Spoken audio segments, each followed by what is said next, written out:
Welcome in, listeners. It's time for the Slumpbuster Fantasy Football Podcast. Today, Drew and I are joined by Chris McConnell of the Roto Bros Fantasy Football Podcast. Chris has an excellent channel, lots of information. Highly encourage you checking him out. On today's episode, we talk some key injuries, whether that be Kyler Murray, Jameis Winston, or of course, Derrick Henry. We talk about Calvin Ridley's unexpected absence. And we talk about some potential week 9 streamers they can use to plug and play and win your league this week. But before we do that, folks, we got to give a shout out to our partners. Caveman Coffee Co. Caveman is a fantastic single source, single origin goodness from a company with impeccable taste and ethics.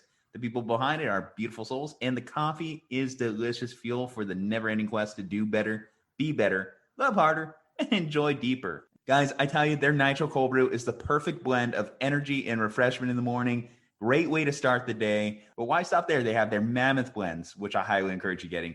They have their hibiscus teas, which are delicious. And guys, if you use our promo code SLUMP, you get 15% off your next purchase of any of these fantastic products.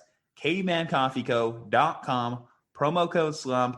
Guys, don't be a chump. Use promo code SLUMP and get yourself a case today. All right, y'all, it's time to enter the mind of McConnell. Drew hang about Juju Talk Sports. Chris McConnell himself. Let's get it. Let's bust a slump and let's enjoy.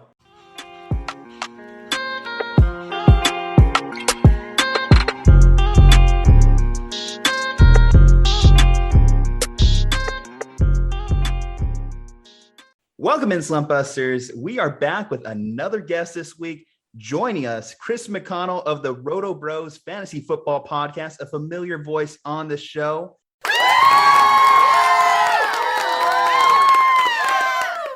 Chris, welcome to have you. You mentioned it before the show. You're getting a little bit nervous right now as a Braves fan, starting tomorrow, Game 6. How are you going to calm your nerves?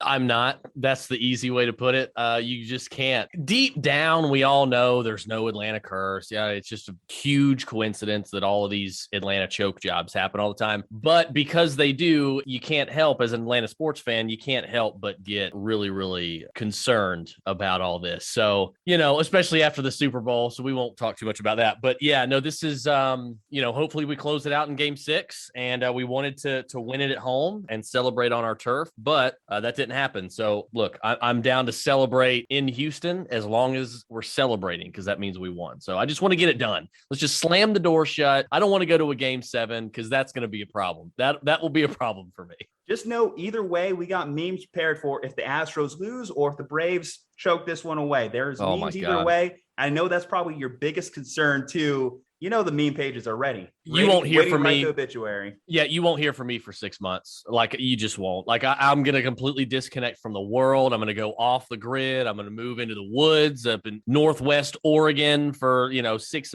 months. I'm just going to live off the land. People forget I exist so that I don't have to hear about it. No, we'll see what happens. I still feel good about it. I think we're going to close it out. But, I said when we made the playoffs and won the division, I said, you know what, we're winning the World Series. And so fingers crossed, we're only 2 games from it. 1 game away. So I do have to say one thing, because I know how Chris feels in this situation, because as an Indians fan, Guardians now, we can't say Indians. We blew a 3-1 lead to Chicago while I was in college in Indiana at the time. I'm sitting there surrounded by Cubs fans like all day, every day. And it was absolutely awful. Like, I'm sitting there in my Indians jersey, just like all sad and depressed. And just everywhere I go is just harassment after harassment. I'm just like, yo, I can't be here no more. Like, I don't think there's anything more painful than losing a championship more than anything, because you just have to sit on that one the entire offseason. Seeing my Niners losing the Super Bowl twice, that feeling of just, man, there's a lot more time until next football season to forget about this. And then obviously if your team follows it up with a bad season, Chris, as a Falcons fan too, let's face it, after that Super Bowl, it's like the Falcons just imploded on themselves. Yeah, so, we had a chance when Julio dropped the touchdown pass in Philadelphia in the playoffs. So, but that was after that. It's just been rough. So we'll see what happens. But it's about the Braves right now. So man, we're nervous, but we're hopeful. Well, how to ruin your perfect week, even if the Braves do redeem it with a World Series championship, managed to take down the Goliath here. Your 6-1 fantasy football team heading into the weekend in the Caster League. Monday morning press conference here. What happened, Chris? What was the downfall? Well, I was without. Here's my excuses. They're coming, but excuses are different than reason. Okay, and I'm going to give these are reasons here. Okay, 6-1, feeling good. I lost by less than a point. You guys beat me by less than a point. DeAndre Swift wasn't normal DeAndre Swift. Kyle Pitts wasn't normal Kyle Pitts, and I'm without Barkley right now. So those are my. I went with Khalil Herbert over Elijah Mitchell, which was kind of a toss up to me after the way Khalil Herbert's playing. He didn't play the way we've seen him play the last 3 weeks. So, Elijah Mitchell went off. So a couple of decisions, but you know what? You can't win them all. And I just want to stay healthy. Just get to the playoffs in one piece and I'll be good. So you know what? If I'm going to lose, to somebody, glad to lose to you guys, I suppose. And not only that, but we also pulled off a trade. So I was happy to see that. So we're good to go there. True. We traded Michael Thomas for Amari Cooper, straight up with some fab included as well, about $20 in fab in this league. At the time, sure, Amari's a little bit banged up, but, so is obviously Michael Thomas. Needed a couple more weeks after getting initially designated from the IR. And now with the Saints situation, we'll get into quarterbacks here in a sec. Jameis Winston out for the year at ACL. To look like he took an ugly injury there too, how he just got kind of twisted up. And unfortunately, that happened against the Bucs. I was actually feeling good about that preseason Saints pick earlier in the year. That we kind of had a little bit back and forth. How good would the Saints be? Well, they ended up being 5-2. They beat the Bucs in the division. They're probably filling themselves. And now they have to go the rest of the year without their starting quarterback. Obviously, Jameis is down. He's not the only one of injury to note this week. Kyler Murray also went down with the injury. He's about going to be 1 to 3 weeks here. As far as your bye week quarterbacks, the only one you're really going to be struggling to replace this week is going to be Tom Brady. I don't think there was a lot of Geno Smith owners, Jared Goff owners out there, and certainly Taylor Heineke. Not a lot of quarterbacks you can replace or easily replace here in terms of Kyler Murray. Let's go into the top 12 quarterbacks of the week. Josh Allen was your number 1 quarterback of the week against the Miami Dolphins, 249 yards, 2 touchdowns, had 55 rushing yards to add and a rushing score. Right behind him, and believe me, in the homecoming game, I appreciated this one. Jimmy James Garoppolo, 322 yards, a couple rushing scores for Jimmy G6, I think we'll call him, because he's starting to show off the wills. Shanahan wanted a mobile quarterback. Guess he got in Jimmy Garoppolo. Mike White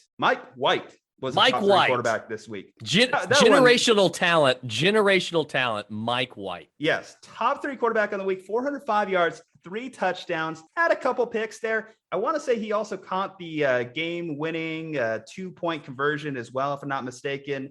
A little Philly in there. Definitely going to make things awkward if Mike White's rolling and Zach Wilson is healthy here in a couple weeks. Mike White, top 3 quarterback in week 8. Justin Fields, your number 4 quarterback on the week. Watching this game, it's definitely Justin Fields' best performance of the season. The Niners were unable to touch him pass rush, let an easy touchdown go. 175 yards, a touchdown, INT. He had a rushing score, had 103 yards on the ground. So that was the kind of thing that Justin Fields owners were hoping that they would see early in the year, the use of his legs. Tom Brady at 5. Like I mentioned, Tom Brady's on bye, 375 yards, 4 touchdowns, 2 interceptions. Matthew Stafford at 6, 305 yards, 3 touchdowns from Matthew Stafford against Houston. Geno Smith, talk about more backup quarterbacks just kind of like falling in this top 12 this week. Geno Smith, 195 yards, 2 touchdowns against the Jaguars. Definitely was a good streamer for week 8. Tannehill, and a lot of pressure is going to be on Ryan Tannehill for one of our big subjects this week. 265 yards, 3 touchdowns, 2 picks for Ryan Tannehill. Your number 8 quarterback of the week. Davis Mills, perhaps in his last start, depending on Taylor's health. Davis Mills, 310 yards, 2 touchdowns, an interception against the Los Angeles Rams. Mostly garbage time. They were down 38-0 at one point in the game. Joe Burrow, 259 yards, 3 touchdowns, and a pick against the Jets. Carson Wentz,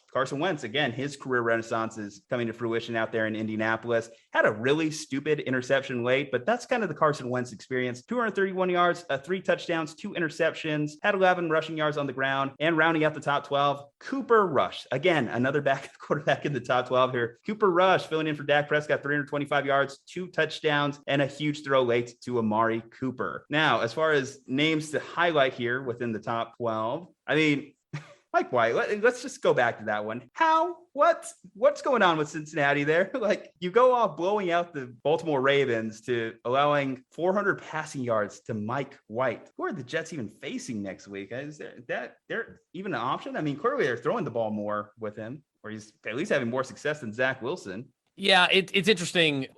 Look, this is just one of those games where it's like it's a game. It's like there's a lot of variance in football, right? Like the best team isn't always going to win. We know the Jets aren't better than the Bengals. Like the Bengals, just they win on the road. The Jets are looking for that win. There have been a couple games here this year where they've been competitive. They beat the Titans with a healthy Ryan Tannehill and Derrick Henry, and so like this is going to happen sometimes. It's just going to happen. The best teams are going to face adversity and they're going to come out on top. The Bengals almost did. They didn't today. They're not always going to, but I don't know what it is, what the difference is with Mike White and Zach Wilson, but I don't look, you can't. Zach Wilson's obviously more of a gunslinger. He's going to take more risks. That's just how he plays, but that does provide him more of a higher ceiling as well. The problem is when you've got a guy like that, you are inviting more risk with a guy that plays the way that Zach Wilson does. And so in order to mitigate that risk as much as possible, you need a better offensive line. You need a threat of the running game. That's not going to help. If you don't have a great offensive line, that's going to be a problem as well. And then, of course, the weapons. You need a weapons upgrade. When you are a more conservative quarterback like Mike White, you have the ability to kind of dump off a little bit more to Ty Johnson and Michael Carter like we've seen, or like we saw against Cincinnati, both of them having, good days out of the backfield. So, I don't know. It's just one of those weeks where, Cincinnati is easily, clearly one of the best teams in the AFC this year. But look, you're going to have these weeks where you stumble, and it's the NFL. Just you can be a bad team, but you're probably not going to lose every single week. It doesn't happen very often. There's going to be games where you win that you're not supposed to win, and the Jets did that. They've done that twice this year. They've won 2 games this year that they were not supposed to win. And look, that happens. I think the Titans and the Bengals probably going to make, well, maybe not the Titans now. We'll get into that in a little bit. But look, the Bengals are probably going to make the playoffs, it looks like, unless, barring some epic collapse here. But, these kind of things happen. It's the variance of the NFL. Can I get some bonus points to whoever can answer where was Mike White's college? Anyone, Bueller? Oh, Mike White. Was it, why do I want to say Delaware? I'll give you guys a hint. It has a Western in the name. Western Michigan?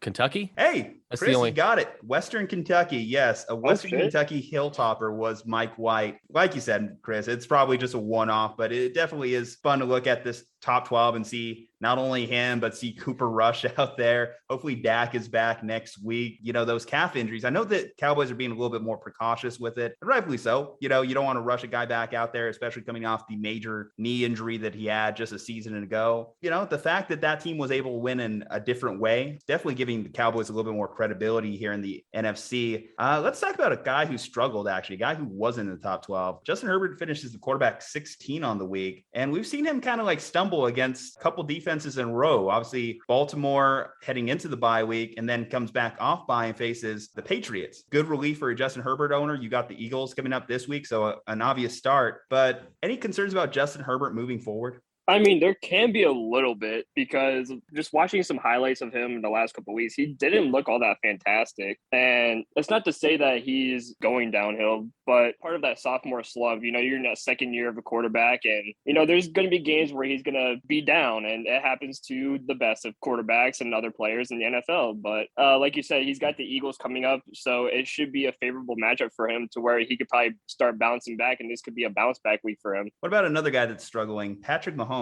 This guy's definitely giving me a little bit cause concern, and made a big trade for him a couple weeks ago. And now 14 fantasy points against the Giants on Monday Night Football. This is kind of like one of those things which you're like, maybe I could get someone to buy on a big name here because he hasn't been producing at Patrick Mahomes levels. No, he hasn't. And I think it has to do a lot with this offensive line. It's so wild because we thought we were all pumped. I mean, you go back and you look at the offensive line in the Super Bowl and how the Bucs just completely dismantled the offensive line. It's almost like Mahomes hasn't recovered from how terrorized he was in the Super Bowl. But you thought coming into the season, you saw all of the upgrades that they made to the offensive line across the board. I mean, they traded for Orlando Brown. I mean, they made some massive moves, and you're looking at it on paper, you're like, it's going to be a top 5 offensive line. Like, there was no doubt about it on paper. This is going to be a top 5 offensive line. That is anything but the case right now. And so you're even seeing it tonight so far in this Monday Night Football game. I don't know what it is, but it's got to start with that offensive line. He has been more prone with mistakes. He's getting rushed a lot more. And of course, obviously, you're seeing it affect his fantasy numbers. I believe he's QB. I don't know what he is on the year. I'd have to go back and look here. He's QB7 right now, so he's not that top 3 quarterback that he typically is in fantasy. He is QB7, so look, he's still a QB1, still top 10. But look, if you were taking, this is why in a super flex league in fantasy, like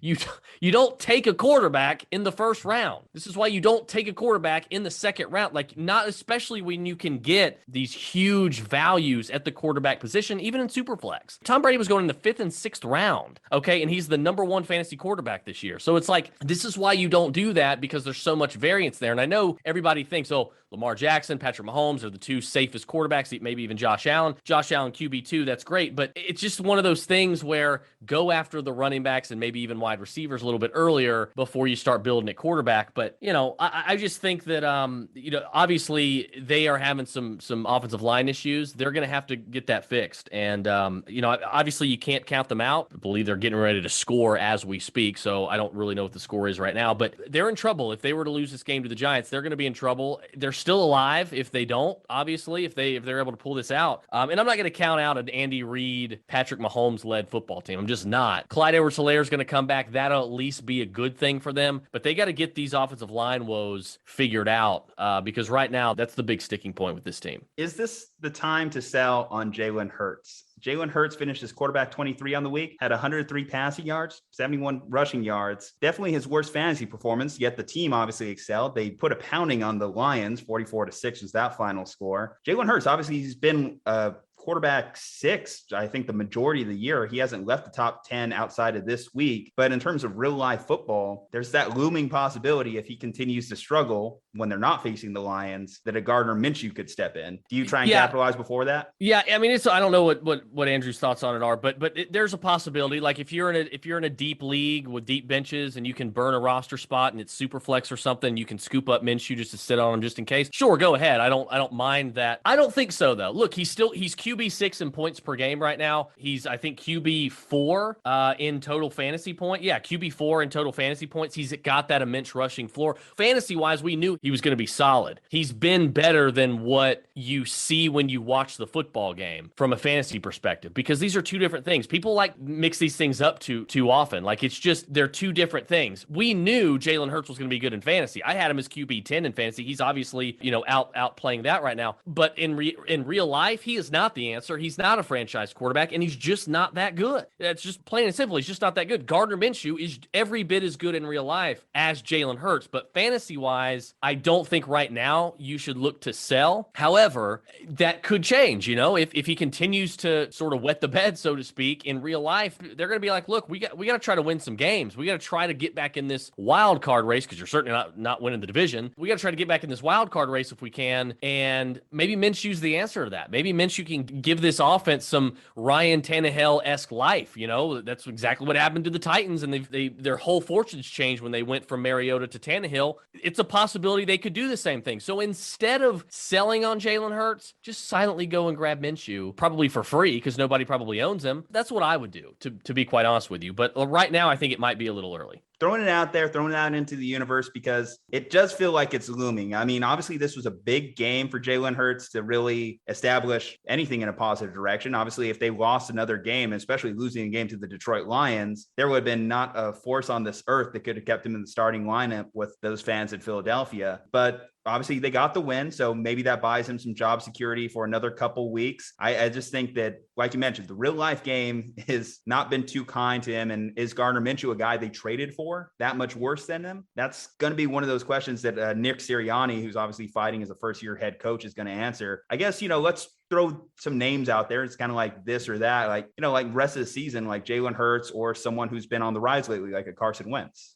I mean, I like Jalen Hurts a lot. I do. And Carson Wentz is starting to actually pick it up a little bit here, especially in real life, not just in fantasy. But I still have to go Jalen Hurts because he is playing as a top 10 quarterback. I like him a lot. He's become my starter over Justin Herbert in a few of my leagues that I have. And I mean, I get it. In real life, he's not great. He's not good. But, we're not talking about real life. We're talking about fantasy here. And that's what matters. And so if you can – I just like Jalen Hurts a lot better than Carson Wentz, because for me, Carson Wentz, he's not going to get back to that MVP type of play that he was when he first came into the league with the Eagles. He's just not going to get there ever again. And that's just a sad truth. But, going to the close with one of the best offensive lines in the NFL and, being a little bit more protected, he's been playing a lot better. He's been showing that he can play at a high level still. So I don't think you can go wrong with either one. I mean, I've had Carson Wentz in a super flex league right now where he's been more or less my super flex quarterback, and I've started a guy like Jalen Hurts or another guy over him. But if you're in that deep league, then I would say go and get Carson Wentz if you can. Okay, what about Jalen Hurts or like a Joe Burrow rest of the season?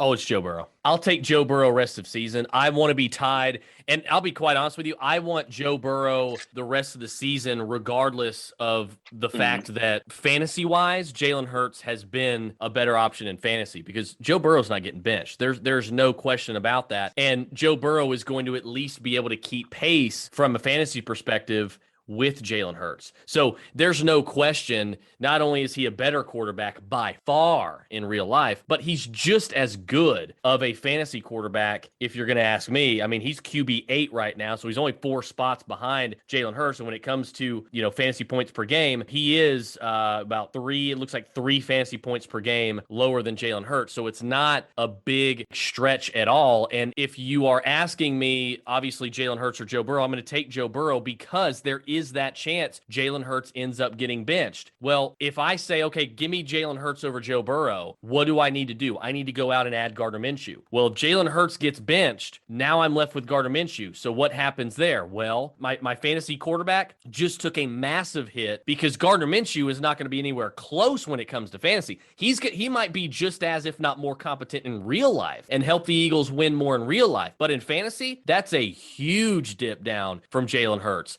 and Joe Burrow. So I will take Joe Burrow for the rest of the year because he's not going to get benched and he's every bit as good as Jalen Hurts in fantasy and he's got that job security. So I don't have to worry about any of that. If you've got Joe Burrow, you just hold tight and you ride him as long as you can. I want to be tied to I've been saying this since May. I want to be tied to Joe Burrow in any way, shape, or form this year that I can, be it T. Higgins, be it Joe Mixon, be it obviously Jamar Chase.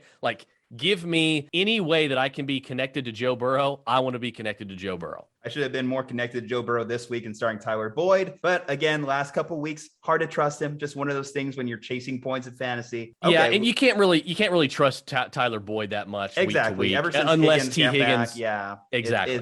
It's been unusable practically. I think last week on the show we're advocating definitely a bench. He was wavered on that line of just straight up cut.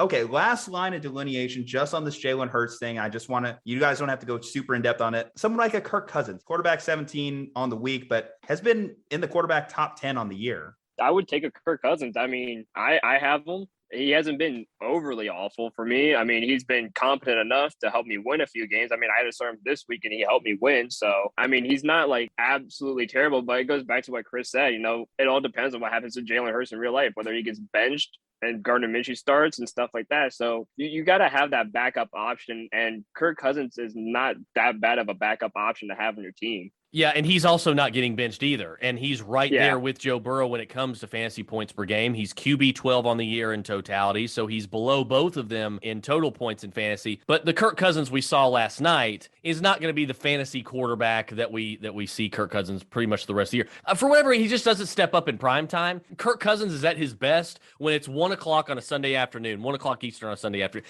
It's the early game slate. It's a Sunday afternoon. That's where prime 3-4 touchdown, 400-yard Kirk Cousins is going to come into play. That's where you want Kirk Cousins. But yeah, rest of season, again, he's not going to get benched. He's not getting benched for Kellen Mond. He's not playing that bad of football. So give me the safety blanket and I'll take Kirk Cousins, because that's another thing. If Jalen Hurts gets benched, is Gardner Minshew a better fantasy option than Kirk Cousins? Absolutely not. That's the huge thing. I think, Kirk Cousins just, again, safe, easy to just be able to put in your lineup. He's like one of those guys that if you wait on a quarterback, you're happy as your starting quarterback on the year. This week is going to be big with Kyler Murray being out. Obviously, you're not going to replace Kyler Murray's value in your lineup, and you're going to have to get creative over the next couple of weeks if you did lose out on him. Also, obviously, if you're the Brady owner on bye week. So let's talk about some potential streaming options this week. Let's talk about some of the names that are out there. So one of the ones that stood out to me out the gate is Saints quarterbacks against your Atlanta Falcons this week. Let's face it, Chris, this, your Falcons, they don't do so well against fantasy QBs. So the options, obviously, Trevor Siemian or Taysom Hill. Taysom might get it back out there. He's dealing with a concussion. We'll see how that protocol issue goes there. Other options, again, Tyrod's potentially going to come off the PUP here in a little bit. Davis Mills out there. They face Miami this week. If you're looking for a more consistent guy, Ben Roethlisberger against Chicago. There's Mac Jones against Carolina. You have Carson Wentz on Thursday night against the Jets. Dare I say, Tua against Houston? Which of those names interest you guys the most? It's Taysom Hill for me. Taysom Hill's a priority ad for me. So the 4 games that Taysom Hill started at quarterback last year, week 11 versus Atlanta, 24.2 fantasy points. He was QB3 in fantasy. Week 12 at Denver, 17.5 fantasy points, QB13. Week 13 at Atlanta, again, who he's playing, 23.6 fantasy points. That is QB8. And then week 14 at Philadelphia, 18.9 fantasy points. That was good for QB11. Taysom Hill is the ad. He's got the rushing floor. He's kind of like the New Orleans version of Jalen Hurts. He's got the high rushing floor. He's not a great passer in real life. He's not a great quarterback in real life, but he gives you the floor that you need for fantasy points, and he's going against a defense that probably just isn't going to be able to do all that much against him and this team that is really feeling themselves right now after this past week. So it's Taysom Hill for me, and I'm going to be quite honest with you. I don't think it's particularly close. I could see the benefit, and obviously you're obviously looking at multiple weeks there, and the rushing floor is definitely going to elevate his fantasy ceiling. If you're trying to replace, particularly in this case, I mentioned Kyler Murray, where you're expecting to not see him for multiple weeks. For week 9, Drew, give me the second tier down. Who's behind Taysom, unless you disagree with Chris there? I mean, I don't disagree with Chris because Taysom Hill is the clear-cut guy you go after. You got the Swiss Army knife who can do almost anything besides throw the football at that point. There's no close second, like Chris said. If anything, I have a hard time trusting Tua at this point because for me, Tua, he's got the matchup, but he's becoming like that Jalen Hurts situation where you don't know if he's going to get benched. You don't know if he's going to get moved. It feels like they're starting to lose a little bit of trust in Miami, in him a little bit. At least that's my feeling on it. But if anything, it's hard to trust Tyrod Taylor coming off of a pup list. But if anything, I would trust Tyrod just a tad bit more than I would trust Tua. What about Davis Mills against Miami? Do you have Davis Mills ahead of Tua? Probably, honestly. My guy I'd just hates backtrack Tua. on that. No? Okay. I'll backtrack on that. I would go Tua over Davis Mills, but I don't know. Tua just scares me a little bit now. I think that does it for quarterbacks. That's about most we could do. We'll get into the fun stuff here with the big news of today. Let's get into running backs. Starting first, let's just read off the top 12. So a surprising name here is your running back 1 on the week. Michael Carter, 77 yards, a touchdown, 9 receptions for 95 yards. 3 down running back developing out there for the New York Jets. Michael Carter, the rookie, huge day for him. Joe Mixon as your running back 2 on the week, 14 attempts, 33 yards, a touchdown. Also had a receiving touchdown and 58 yards to add. Darrell Henderson, 90 yards, a touchdown, a receiving touchdown. So 2 touchdowns for Darrell Henderson on the day. Austin Eckler at running back 4 behind him, 64 yards and a touchdown, 6 receptions for 60 yards. Aaron Jones was your 5th ranked running back in the week, 59 yards, a touchdown, 7 receptions for 51 yards. We did see a little bit more A.J. Dillon mixed in there. So Green Bay's doing a good job of mixing and matching between the two. Aaron Jones still a clear-cut running back 1, even with the timeshare. Elijah Mitchell, your running back 6 on the week. Elijah Mitchell, 137 yards and a touchdown. As long as he's healthy, Shanahan and his scheme will use great running backs like Elijah Mitchell to their fullest capabilities. A clear-cut running back 1 went in the lineup, Elijah Mitchell. Jonathan Taylor, right behind him. This is actually the second week in a row Jonathan Taylor has just been behind Elijah Mitchell. They had matching stat lines last week. Jonathan Taylor, 16 attempts, 70 yards and a touchdown. 3 receptions for 52 yards for Jonathan Taylor against the Tennessee Titans. Najee Harris, 91 yards on the ground, a touchdown, 3 receptions for 29 yards. One of the few times it seems like Najee Harris outpaced the receiving yards with the rushing attack, but Najee, top 8. Boston Scott clutched 2 touchdowns for us in the Caster League this week, actually 60 yards. We'll see how that timeshare kind of works between him, Kenneth Gainwell, Jordan Howard, and Philly. Well, that'll be definitely something to talk about because especially Jordan Howard, speak of the devil, is your running back 10 on the week, 57 yards and 2 touchdowns. Melvin Gordon. Now, this is a name that's been potentially talked about in trade discussions. Melvin Gordon, 47 yards, a touchdown, a fumble loss, 3 receptions, 15 yards, and a touchdown. So 2 receptions as he continues to take away time from the Javonte Williams owner. Your number 12 on the week, another Jets running back. So 2 New York Jets running backs in the top 12. Ty Johnson, 5 receptions, 71 yards, receiving and a touchdown, also 15 yards on the ground. So that rounds up your top 12. But before we get into anything else, folks, we have to mention it. Derrick Henry, that sweet Pritz. He is down, a broken foot.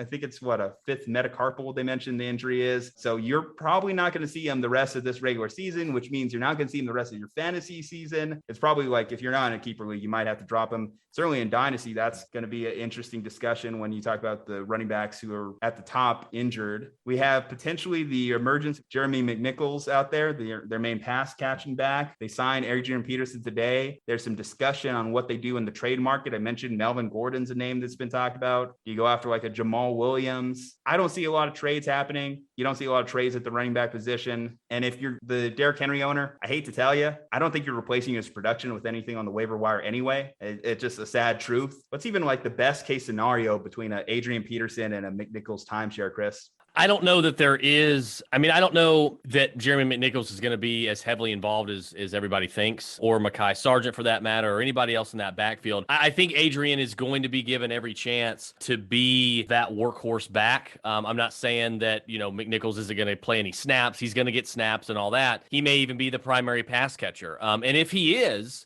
he will have some value.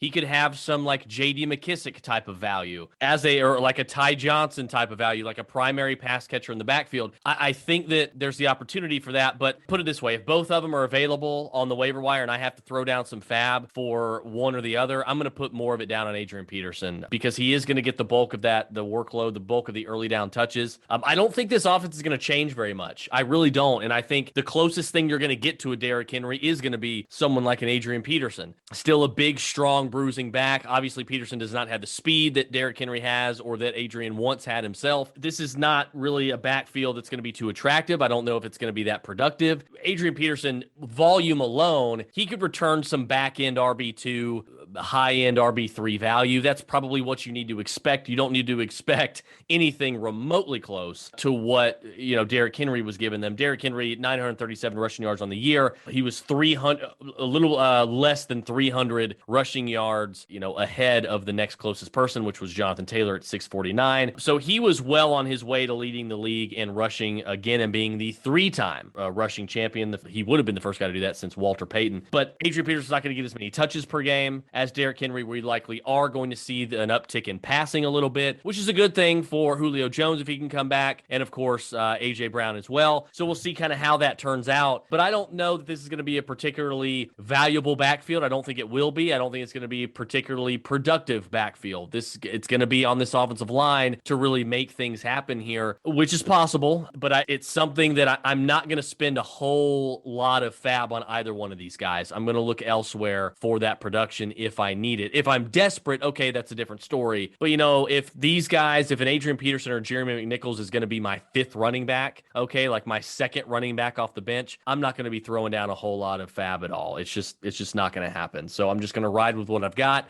But again, if you're desperate at running back and you've got like Saquon out and then you just lost Derrick Henry, I don't know how you got both of them, but if you've got several running backs that are hurt, 2 or 3 running backs that you're having trouble with, maybe you still got David Montgomery that's out, okay, then maybe that could be a different story. But again, if you're set at running back, I think you just need to hold your fab, hold your waiver priority, and wait until there's some better options available for you. Drew, when rankings come out this week, the first matchup for the tight ends is going to be the Los Angeles Rams on the road. Where do you think you're going to have McNichols and Peterson ranked?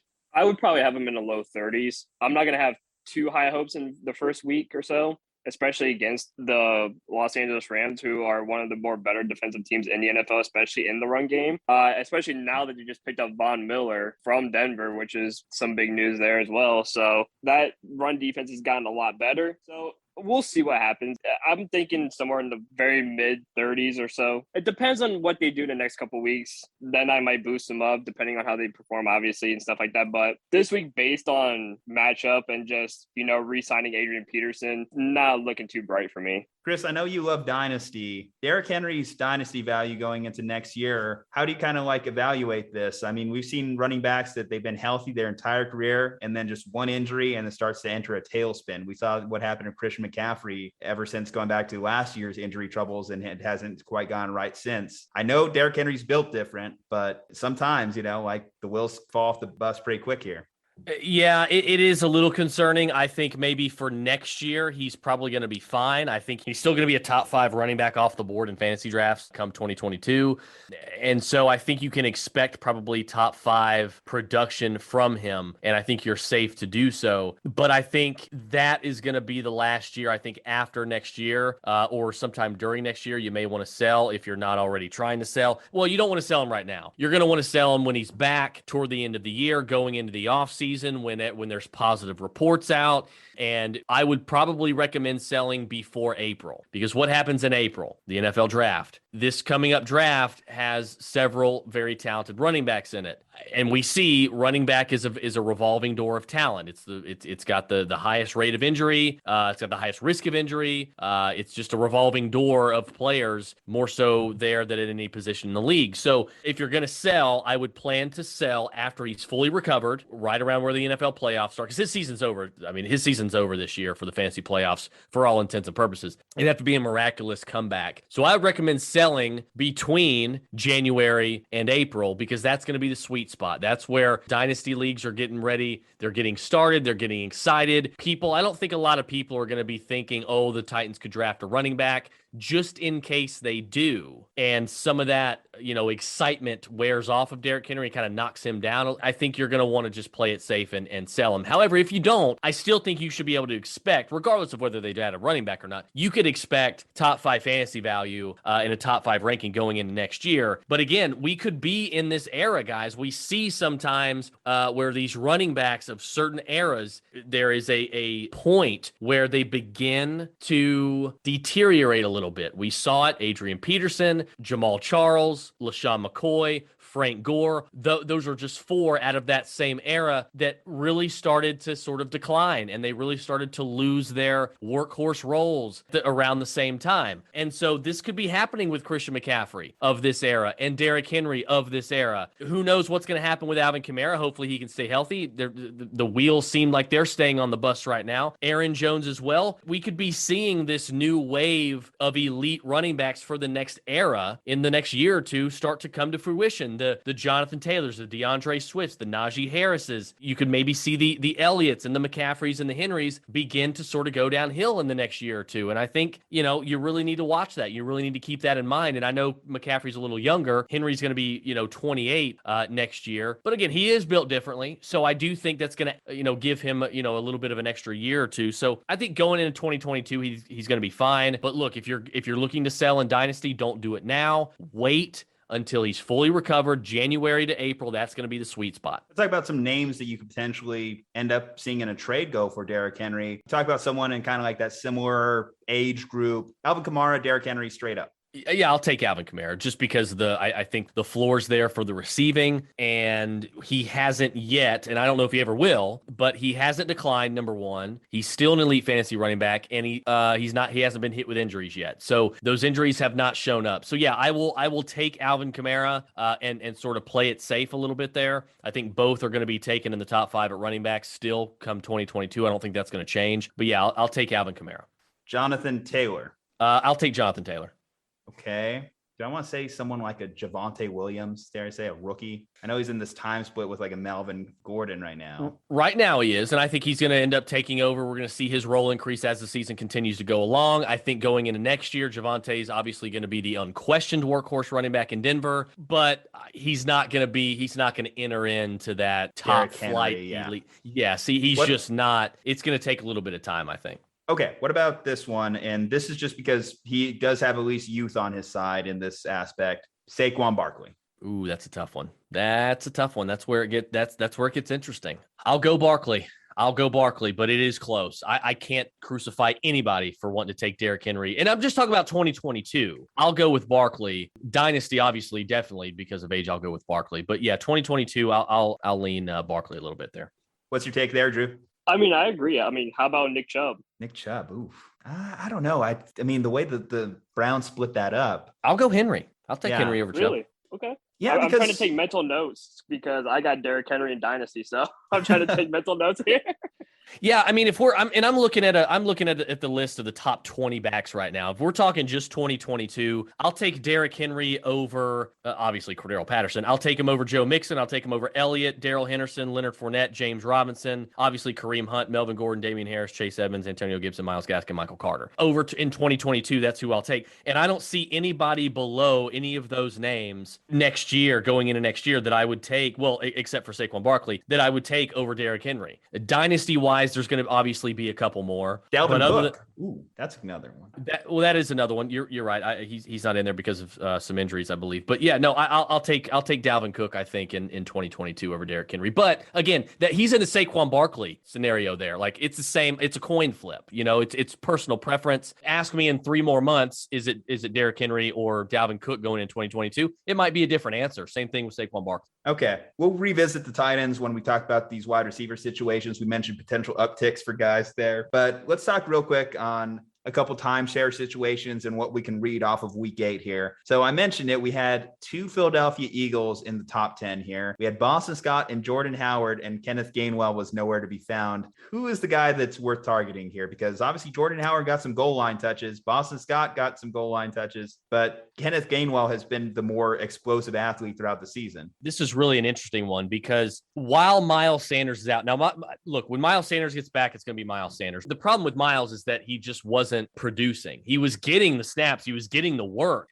He's got a 60.8 snap percentage on the year. So like he's getting the snaps. He's getting used. That's not the problem. However, the problem was he just wasn't producing. Now in week 8, Boston Scott played 44% of the snaps. Kenny Gainwell played 30% of the snaps, but he obviously didn't do much as well. So like it's an interesting thing with those guys. I'm not going to trust Jordan Howard. I'm going to call that out as more of a fluke. I think Kenny Gainwell is a better add and stash and person to rely on more than Jordan Howard is moving forward while Miles Sanders is out. However, and I wouldn't have said this 48 hours ago, I would have said Kenny Gainwell, and I wasn't starting him, but everybody in DFS was like, let's go Kenny Gainwell. In season long, I'm like, yeah, Kenny Gainwell. Like that's who I'm going. If I have to bet on one, it's going to be Kenny Gainwell, and it's Boston Scott. And I think my opinion would be Boston Scott. Now I think he's going to see the majority of the snaps. He's going to see obviously a majority of the targets. That's going to boost his floor in fantasy while Miles Sanders is out. It's not a situation that I am going to advise anyone to go after and spend a bunch of fab on. I'm just not. I'd rather have Adrian Peterson than I would Boston Scott. There you go. I mean, but look, Jordan Howard played 24% of the snaps this past week. This is going to be an RBBC. This is going to be a 3-headed RBBC. No matter how we don't know who's going to be on the goal line. Is it going to be Jordan Howard? Is it going to be Boston Scott? Or is it going to be Kenny Gainwell? It might be completely flipped on its head. We don't know. And so I think this is going to be a backfield that you're pretty much going to want to stay away from for the most part. So look, again, if you're in desperate need of a running back and it's between Boston Scott, Jordan Howard, and Adrian Peterson on the waiver, I'll take Adrian Peterson and I'll let somebody else deal with more of a committee backfield in Philadelphia than there will be in Tennessee. Drew, obviously we saw a big breakout game from Michael Carter. The Jets faced the Colts on Thursday Night Football. Michael Carter, rest of the season, where do you think his range is going to sit? He's going to sit towards the end of the teens, maybe early 20s. I think he's been solid. I mean, he hasn't been awful. He hasn't been fantastic, but he's showing glimpses of what he can be. And I think he could be someone very special, but, being a rookie, he's going to take some time to develop. He's going to take, maybe a year or two, and he'll find his footing. And I think as of right now, he's been playing pretty well, but I think he can finish within probably the early 20s. Maybe if not, like, I would say a range of like a 19 to probably like a 26 or so. Yeah, and just to kind of piggyback off that, I think I kind of agree, and it could even be, we should not be surprised if it's even higher, because again, the Jets are going to throw, they're going to be down, which means that's going to be more targets for Ty Johnson and Michael Carter. Listen, Michael Carter, in week 8, Michael Carter's snap percentage was top 10 at 70.2% snaps. So he is playing an immense amount of the snaps. He was behind Dalvin, DeAndre Swift, Jonathan Taylor, Austin Eckler, Elliott, Mixon, Harris, and Khalil Herbert, who surprisingly played 84.3%. These are workhorse backs. So Michael Carter has now entered. He played more snaps. He played 3% more snaps than Aaron Jones and Alvin Kamara. So he has entered workhorse territory. His target share is going to heavily increase his fantasy value. If you need a running back, I would rather trade for Michael Carter while his value is still a little low And while not many people are talking about him, rather than waste fab money on Adrian Peterson and Boston Scott and Jordan Howard and Kenny Gainwell and Jeremy McNichols, his target share in week 8 was 4th at the running back position. Darrell Williams had the highest percent of target share this week tonight at 66.7, blowing away everybody else. 31% for Aaron Jones, 29% for Austin Eckler, 28% for Michael Carter. He's getting the targets. And what do we always say? You and I talked about it a couple months ago when I was on. What do we always say at the running back position? What is the rule in fantasy? You chase the volume with running backs. You chase the targets with wide receivers. Michael Carter's getting the volume. He has got this floor for these targets, and his target share is immense right now. Now, look, Ty Johnson is doing some great things with his target share as well, but he is not getting those rushing snaps. He's not getting the carries. So, look, he's got a 12% target share, and he's still putting on a good, even with a 28% snap percentage, he's putting on a good performance out of the receiving game, but he's not getting the volume like Michael Carter is. Michael Carter's the workhorse running back for the Jets, a team that's going to be throwing a lot and might have more competency now under center. Michael Carter is a buy low, and you need to buy him low now. We did see a reunion this week. Mark Ingram got traded to the Saints. Obviously, we mentioned it earlier. The Saints played the Falcons. Weird flex. Mark Ingram, are we throwing him in there this week against the Falcons? He had 59 yards. It seems like they were trying to use him in that old school Kamara Ingram role that he was back in the day. I'm not going to trust much out of him. Yeah. That's your lowly Falcons. Come on, Chris. You've seen this team play football all season. I can't do it. I mean, if they get up big, he could obviously be the clock killer. So there could be some value there. He needs to be owned. Certainly. He absolutely needs to be owned, but I think he's going to have, like we've talked about Adrian Peterson. I think he's going to have sort of that Adrian Peterson sort of value, maybe a tad lower, but I don't think, there's going to be much to really write home about when it comes to market. Look, he's older. He has lost a little bit of a step here. He's not the same Mark Ingram he previously was in New Orleans, but they're going to try to get as much out of him as possible. He's still got some juice left in the tank, but I don't think we're going to be seeing, big time Mark Ingram games anymore. Okay, let's transition into wide receivers. A.J. Brown, the wide receiver, 1 on the week with 10 receptions, 11 targets, 155 yards, and a touchdown. Wide receiver 1, A.J. Brown on the week, starting to look a little bit healthier. Michael Pittman, wide receiver 2. 10 receptions, 86 yards, 2 touchdowns. Michael Pittman, big body. Carson Wentz is starting to look for him. Chris Godwin, your number 1 Tampa Bay wide receiver on the week. You're not going to be seeing Chris Godwin this week, you should note, but 8 receptions, 140 yards, and a touchdown. Amari Cooper, 8 receptions, 122 yards, and a touchdown. Tyreek Hill, right behind him, big Monday night, 18 targets. Wow. 18 targets for Tyreek Hill, 12 receptions, 94 yards, and a touchdown. Cooper Kupp, 7 receptions, 115 yards, and a touchdown for your wide receiver 6 on the week. Tyler Lockett, every now and then he's just going to have one of these boom or bust type games. Well, he boomed this week. Wide receiver 7, 13 targets, 12 receptions, 142 yards. Deebo Samuel, shout out to Deebo Samuel, 9 targets, 6 receptions, 171 yards.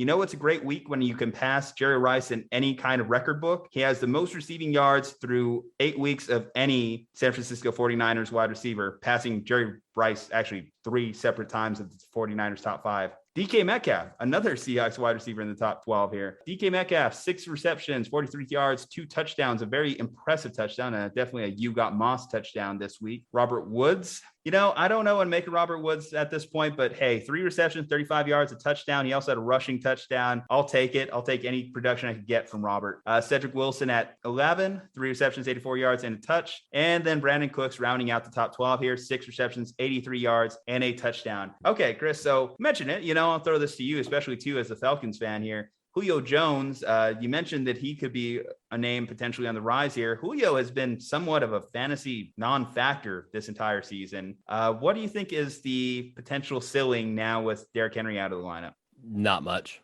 He could improve. I'm not going to count on it. I would not be trading for him. I would be looking to maybe trade him away if that is at all possible right now. I'm not excited about Julio Jones at all. I mean, there's really not really much else to say, to be quite honest with you. I think this is going to help. The whole Derrick Henry thing is going to help A.J. Brown more than anybody. He should finish the season as a wide receiver 1 in fantasy. But Julio Jones, he's going to continue to be disappointing in my opinion. He's not staying healthy. He's just getting older. He's not staying healthy. I just don't think he's a great fit on this offense either. So I'm completely out on Julio Jones. Dang, Drew.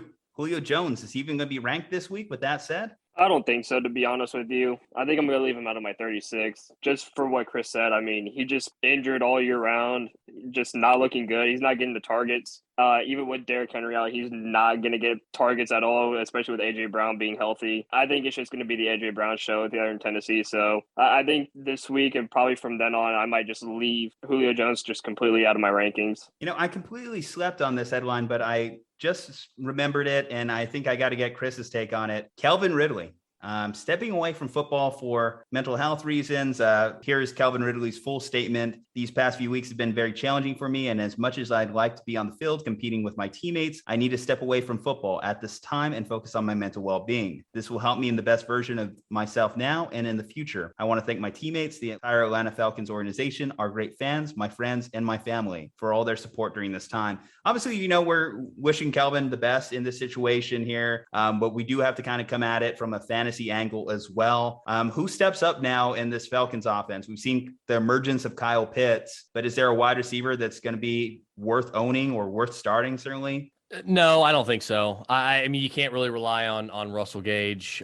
The offense is just not going to be the same. Kyle Pitts is essentially going to be the wide receiver one. He's the wide receiver position. He's a tight end in name only. Like he is playing wide receiver snaps, and he is being split out wide more than any tight end maybe ever. And so, I mean, he is going to be obviously the biggest beneficiary of this. I know everybody's panicking because they're like, oh my God, Calvin Ridley's out, and he only had 2 catches, 6 targets for 13 yards. Well, last week Calvin Ridley didn't play either, and he had 7 receptions, 8 targets for 163 yards. Kyle Pitts is going to be fine. The problem was the Falcons didn't get any time to prepare to game plan for Kyle Pitts going up against this defense before Calvin Ridley was out. It's not like they knew, 6-7 days ahead of time that Calvin Ridley was going to be out. Now they are better prepared for the next game, so Calvin Ridley should be back and should be fine. They had him bracketed coverage. They had a safety on top, and they had the corner below. So he was being bracketed all game.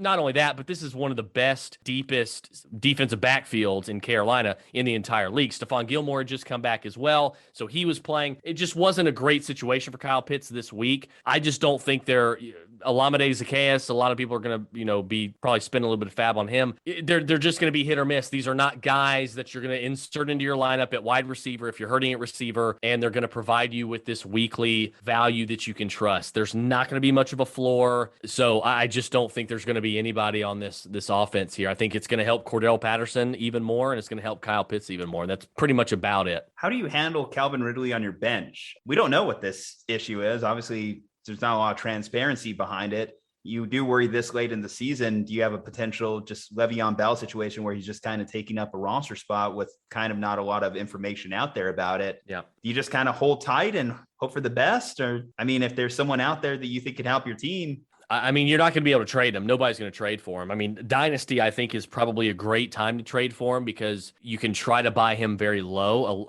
Obviously, a lot, significantly lower than what you would have gotten for him before the season or before this whole announcement. But I just don't know if it's going to be worth your time. You may just want to look elsewhere because we don't know. He didn't give a timetable. For all we know, that statement read almost like a retirement. I mean, for all we know, he could retire. We may not ever see Calvin Ridley on the field again. We don't know. Hopefully that's not the case. Hopefully it just takes several weeks and he's back and ready to rock. But we've seen some athletes do this. We've seen it in tennis. We've seen it in basketball. We've seen it all over the place, and athletes more than likely than not are coming back and all that kind of stuff. They just need a few weeks to sort of get into a better headspace, and that's fine. Do what you got to do, but we'll see what happens. Right now, I mean, the only thing you do is hold. I mean, if it's a redraft league, I don't know that I would cut him just yet. I mean, you have to wait. Keeper league, obviously. I mean, if you're not cutting him in redraft, you're obviously not cutting him in Dynasty or Keeper either. So I think right now he's just gonna have to burn a spot on your bench unless you can find somebody to trade him to that wants to sit on him. Jarvis Landry, finishes wide receiver 50 on the week. We mentioned last week the Browns wide receiving struggles. Odell's been a non-factor. Donovan Peoples-Jones, I know, has been banged up and hurt. Jarvis Landry, do you think that there's holding out any hope that he has any fantasy relevance the rest of the year? In all honesty, I don't think so. I mean, and I'm still fuming about this. Just watching the game this past Sunday, it was just very, very frustrating because, you know, a lot of people are blaming the loss on Baker, but it's not like Baker played all that off. I mean, if we had seven drop passes in total, I think 5 were very crucial. Like 3 were like first downs and 2 were potential touchdowns. So Jarvis, obviously, with a big drop, that could have been a first down on the 20 with like 4 minutes left to go in the fourth quarter. Then he ends up, when Baker gets a big first down run after he got popped by Joe Hayden, he goes out and celebrates and then throws a pass to Landry, who fumbles it. So I don't really have high hopes for Landry going on. I mean, he hasn't been too big of a fantasy relevant receiver anyways. He's been more of like that average kind of fantasy receiver. But the way that the season's been going for everyone here in Cleveland, for all of us, it's just been more or less just an absolute disappointment due to all injuries and stuff like that. And like I told you, we basically became the 49ers of 2020, where it's nothing but injuries after a big playoff run, and you know, we're feeling the effects of it. So, and in all honesty, I don't have high hopes for Jarvis this season. Just wrapping it up real quick here. So just give a rundown of all the running backs and wide receivers that are on bye week. Quarterbacks, as I mentioned, there wasn't much really there aside from Tom Brady, but this week you're not going to see any DeAndre Swift, Leonard Fournette, Jamal Williams, Antonio Gibson, Terry McLaurin, DK, Tyler, Khalif Raymond, if you're starting him, Mike Evans, Godwin, and AB. All those guys will be out this week, so definitely not as bad as the bye apocalypse from a couple weeks ago, but you know, there are some premier names there, so have to get a little bit creative with the lineups here. Your top fantasy scoring tight end on the week was TJ Hawkinson. TJ had 11 targets, 10 receptions, 89 yards. Did see a slight emergence of Pat Freiermuth. Brevin Jordan was the top 3 tight end. You get the point. It's tight end. It's a crap fest every week. Well, let's see here. Fantasy defenses. Let's see. Is there a top fantasy defense this week that we should be targeting? The Steelers are definitely well owned. They're going against Chicago, Miami against Houston.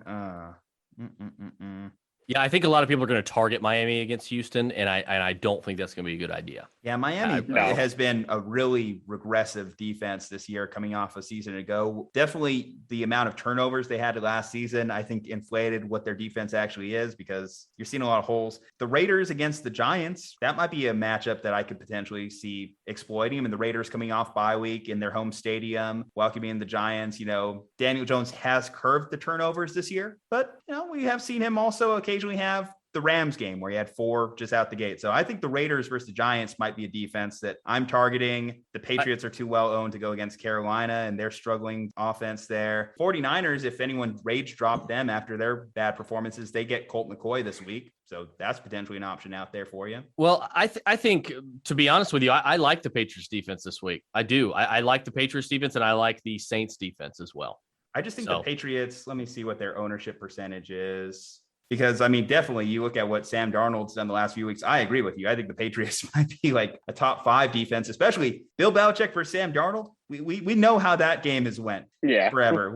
Hell, I think even Sam got hurt. So you maybe even be talking about PJ Walker going into that game. Sam got benched one week, then he got hurt the next week. Sam Darnold's career, it really spiraled quick there. The Patriots defense, roster percentages. You know what? I guess they're about half owned. So yeah, I think the Patriots defense, if they're out there in your league, definitely against Carolina, that would be up there. Again, I would say the Raiders against the Giants would be, I guess actually seeing that might be my second choice. Get daring. Thursday Night Football. Start the Jets. Hope Carson Wentz makes one of these dumb turnovers. I still can't believe that interception he had at the end of the Titans game that even gave the Titans the lead. I've still tried to analyze that, run that through the brain a few times. Anyone see that one? Like, seriously, he threw it right to the guy. Just take the sack. Yeah, Carson tends to do that sometimes, and just sort of gets rattled and doesn't think before he makes the move. So those are shades of old Carson Wentz. We don't want to see that, and hopefully it was just a one-off, and hopefully he gets back on track this week. All right, Chris. Well,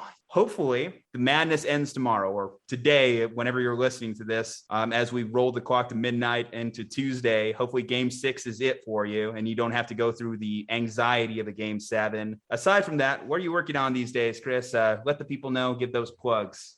Yeah, I mean, the Roto Bros Fantasy Football Podcast. That's where you can listen to myself and my partner Mark as well. You can follow me on Twitter at Wizard of Roto, and definitely check out our fantasy the advice lounge that we set up for our podcast subscribers. You can go there. It's the best place to get all of your trade questions answered, your waiver questions, your start sit questions. And it's a year-round thing. And we deal with football, baseball, basketball, hockey. We deal with it all. It's a great place for DFS advice if you want to win some money, and best ball as well. So we covered all. If you want to talk fantasy, if you just want to come in and you want to talk sports in general, that's fine too. We cover it all. It's the best place. You can go to patreon.com/Roto Bros. That's patreon.com/Roto Bros. Everybody gets 2 months free. Your first 2 months are free, and it's $2 after that. So it's extremely cheap, and it's extremely cheap year round. You're going to get a lot of stuff with that as well. It is the best hidden gem in fantasy sports. So check that out. Drew, any closing thoughts?